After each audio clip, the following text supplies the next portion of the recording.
पुण्यातील आंबेगावच्या उपविभागीय अधिकाऱ्याला लाच घेताना रंगेहात अटक करण्यात आली आहे।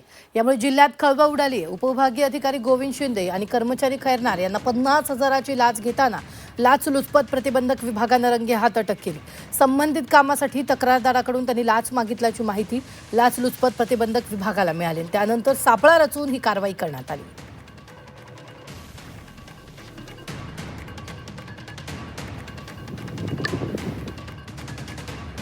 तर आपण पाहतोय एसडीओ गोविंद शिंदे कर्मचारी खैरनार अटकेत 50,000ची लाच घेताना रंगेहात अटक करण्यात आली आहे। पुण्यातील 50,000ची लाच घेताना रंगेहात अटक करण्यात आलेली आहे। लाचखोर एसडीओ एसीबीच्या जाळ्यात अडकलाय। पुण्यातील आंबेगावच्या एसडीओ ला अटक करण्यात आली आहे।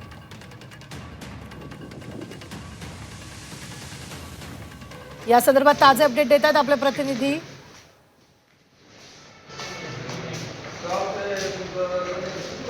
तर ही दृश्य आपण सध्या पाहतोय। यावेळी लाच घेतानाचे एसडीओ एसीबीच्या जाळ्यात अडकलेले आहेत, त्याची ही दृश्य आपण पाहतो आहोत।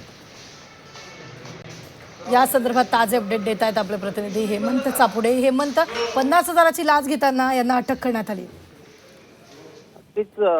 आंबेगाव आणि जुन्नर तालुक्याच्यासाठी जे प्रांत आहेत त्यांना खरं तर गोविंद शिंदे आणि कर्मचारी आहेत खैरनार त्यांना लाचलुचपत विभागाने खरं तर अटक केलेली आहे। 50,000ची लाच घेताना ही रंगेहात अटक केल्याची सध्या माहिती समोर येत आहे आणि या प्रकरणी आता सध्या अँटी करप्शन कडून या ठिकाणी मंचर पोलिसांमध्ये तक्रार दिली जाणार असल्यानंतर आता गुन्हा दाखल करण्याची प्रक्रिया सुरू आहे। मात्र प्रांत अधिकाऱ्यांना अटक झाल्याने एकच खळबळ उडाली आहे।